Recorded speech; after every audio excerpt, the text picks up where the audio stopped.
Everything you need to assemble your radio detection ground penetrating radar is within a single box. Ensure you carefully open the box to avoid damaging your product. Once you've opened the box, carefully take the components out and lay them onto the ground.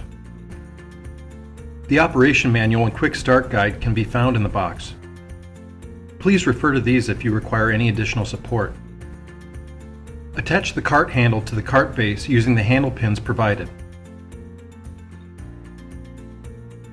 Once you have assembled the frame, you can attach the GPR sensor to the cart using the sensor support straps.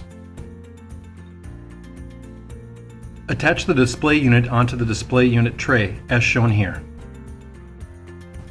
Attach the display cable to the back of the display unit with the jack screws, and connect the other end of the cable to the sensor, ensuring the cable is routed correctly and locked in. Finally, attach the odometer to the battery cables. The odometer cable connects to the closest receptacle on the sensor. Attach the battery cable to the sensor and the battery. If you have purchased an optional external GPS unit, then this can be fitted by attaching the GPS mount to the crossbar frame above the battery. Make sure to remove the pipe plug first, as shown here. Insert the GPS mount into the opening where the plug was located and secure it with the quick release pin.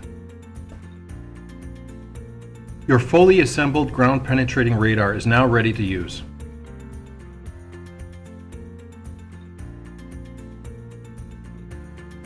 Please refer to the user manual for information on how to use radio detection products, or contact us to discover our training courses.